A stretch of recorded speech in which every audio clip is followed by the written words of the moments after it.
siap dengan ayam panggang rasa ayam presto. Kau mah kemana-mana bikin potnya Lir. Dan kelihatan bantam paling tengah dari daun. Pengen punya kebaya brokat Perancis. Dan banyak bunga emas payas agung. Kayak bangsawan Bali dong.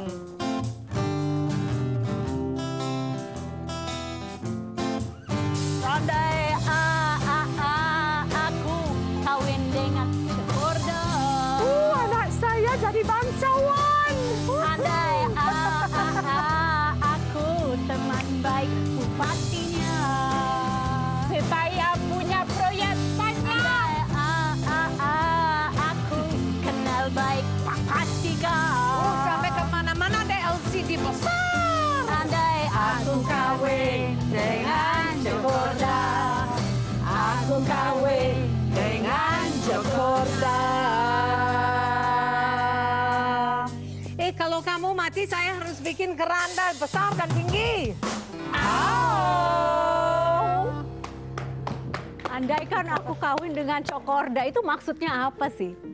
Kawin dengan Cekorda. Cekorda kan orang berkasta tinggi. Oh, oke. Ya, jadi itu kan nanti saya menjadi princess. Oh, oke. Itu harapan. Anda menikahnya sekarang dengan Cokorda bukan? Bukan, tapi hampir. Berapa tingkat di bawah Cekorda? Beberapa tingkat lagi, masih panjang ya perjuangannya ya. Ya pemirsa, selamat berjumpa kembali dalam Sudut Pandang. Saya Vivi Aleda Yahya. Kalau kita lihat banyak sekali perempuan-perempuan yang muncul dan tumbuh besar dari grup lawak seperti misalnya Juju, kemudian ada Yati Pesek, Nunung, sampai Tika Panggabean. Kita juga ingat pemirsa pernah punya Ratmi B29. Nah kali ini Sudut Pandang menghadirkan 3 grup lawak Indonesia yang anggotanya semua perempuan. Nah yang pertama baru Anda saksikan adalah Gedebong Goyang. Mari langsung silakan pindah tempat ya yang penuh harapan ingin menikah dengan seorang Cokorda. Nah, Ibu Rucina namanya Gedebong Goyang. Ya, betul. Nama kelompok lawaknya ya. Ya, betul. Nah, itu apa artinya Gedebong Itu Goyang? kalau gedebong itu kan batang pisang. Dan goyang kan tahu goyang kan? Tahu dong. Saya demonstrasikan tahu ya. Oh ya.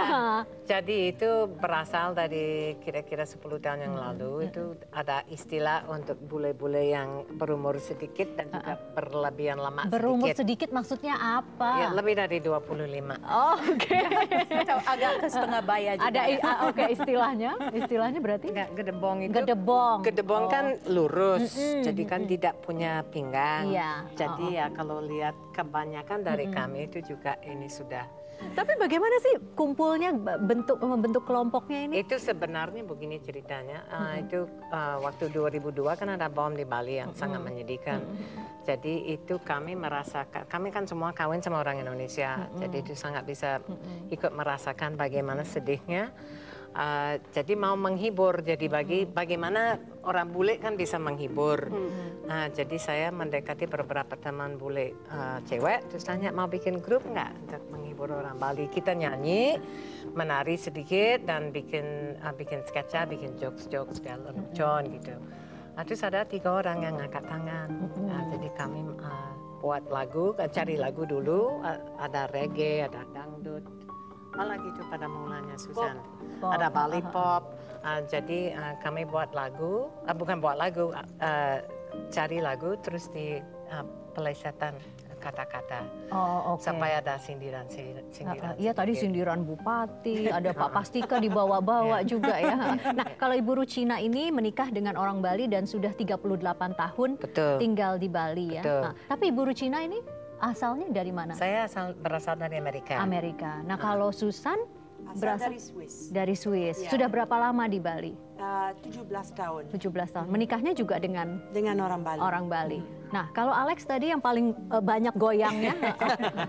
Alex dari Asal dari Australia. Nah, sudah berapa lama? Di Indonesia 9 tahun. 9 Sebelumnya tahun. saya di Kalimantan, tapi saya pindah ke Bali 7 tahun yang lalu. Tapi Anda satu-satunya di kelompok ini yang tidak menikah dengan orang Bali. Orang Bali ya. Suami berarti- saya orang Kalimantan. Oh, oke deh. Oke. Hidup Kaltim. Nah, kalau Antonella Asalnya dari mana? Asal dari Itali, terus pindah ke Bali tahun 92, jadi sudah 20 tahun tinggal di Bali dan juga ya nikah dengan orang Bali. Dengan orang Bali, oke. Antonella, kalau cari ide-idenya untuk diplesetkan gitu ya, sebelum pertunjukan itu dari mana? Siapa yang paling aktif memberikan ide-ide? Di antara kita berempat, Iya. semua aktif sekali. Saking aktifnya berantem gitu ya? Ya itu dah yang saya maunya tidak bilang, tapi karena sudah diumumkan, karena terpaksa. Karena ya juga kita datang dari kebudayaan lain-lain, jadi latar belakang juga sangat berbeda. Itu ya dari satu sisi memang memperkaya grup Gedebong ini, grup Gedebong ya goyang ini, tetapi juga bisa idenya masing-masing lain-lain. Jadi kita perlu berdiskusi banyak. Tapi saya pikir itu juga yang bikin grup ini hidup. Betul. Karena ya egonya masing-masing. Egonya tinggi semua ya.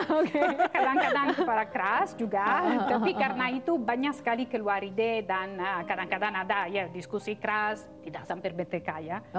Tapi ya itu sebenarnya yang kami paling menikmati prosesnya itu. Betul. Ya. Nah kalau Susan, ciri khas yang ingin dipertahankan oleh Gedebong Goyang nih apa, Susan? Mau humor, tetapi dengan sedikit kritik sosial juga. Mau masukkan kritik sosial untuk bikin masyarakat pikir sedikit. Tapi secara lucu. Apa uniknya, Alex, kalau perform di Bali? Apa yang unik, apa yang berbeda begitu? Dari kelompok kami. Kayaknya belum ada di Bali yang seperti kami. Jadi itu yang justru bikin yang nonton kaget. Karena 4 orang bule yang umurnya bukan muda lagi naik ke panggung dan yang keluar dari mulut itu hal-hal sehari-hari untuk orang Bali. Jadi misalnya tentang Banten atau kehidupan sehari-hari, kehidupan spiritualnya, politiknya, keadaan sosialnya. Itu kan kami sangat menyelidiki hal-hal seperti itu dalam pertunjukannya. Jadi itu yang saya rasa membuat kami unik dan juga itu juga dapat reaksi yang bagus dari penonton. Karena mungkin belum pernah ada dan ya kan nari, joget dan musik dan nyanyi belum dan ada juga sih. Di Jakarta juga belum ada ya kayaknya.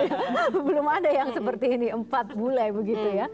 Bu Ruchina, kalau begitu setiap berapa kali dalam seminggu biasanya ada performance, ada undangan begitu? Biasanya kita mungkin sekali sebulan ya, sekali sebulan. Ada pertunjukan dan kalau waktu jedahnya itu mungkin sekali seminggu kami berkumpul untuk bikin lagu baru, cari materi, cari soalnya di koran. Kalau tiap minggu mungkin suaminya marah kali ya, rumahnya nggak diurus nanti. Oh enggak, sebenarnya suaminya semuanya mendukung, sampai mereka juga memberi ide juga untuk joke-nya. Atau kadang-kadang kami buat joke, ini lucu sekali ya, terus dicoba dengan para suami. That's not funny, itu tidak lucu untuk orang Bali. Iya. Di screening dulu ya begitu ya. Jadi kami harus cari titik temunya itu di mana itu lucu untuk kami dan untuk orang Indonesia karena kan humornya lain. Itu juga itu uniknya, itu fun juga itu untuk. Tapi sehari-hari kalau Ibu Ruchina sehari-hari apa kegiatannya? Saya kerja di sebuah yayasan yang bantu anak yang punya disabilitas. Oh oke. Kalau Susan sehari-hari? Saya jadi seniman keramik dan saya punya restoran. Oh oke. Kalau Alex? Beberapa topik. Saya kerja di Kaltimber, itu perusahaan kayu bekas. Saya juga kerja sebagai konsultan untuk LSM, dan saya juga volunteer untuk kampanye Bali Cantik Tanpa Plastik. Ya menyegarkan ya punya kelompok untuk ketawa-tawa ya berarti. Betul. Karena kehidupan sehari-hari sangat sibuk. Nah kalau Antonella ini sepertinya seperti bintang film nih kalau. Dia yang paling cantik. Bintang film, tapi bintang yang sudah jatuh di sini. Gitu. Gimana Antonella sudah kegiatan jatuh di sini jadi Gedebong. Apa kegiatannya Antonella? Saya punya restoran, U-Boot, terus saya juga desainer untuk jewelry dan pakaian. Dan saya juga kerja sama dengan suami saya jadi dalang, wayang kulit. Oh, jadi, begitu. Ya, saya mengadakan dia workshop sama dia. Ya pemirsa, tetaplah bersama kami, Sudut Pandang segera kembali. Di Denpasar orang bereaksi begitu. Bereaksi Audiens lucu, semuanya ketawa keras. Begitu Pas saat di pedesaan,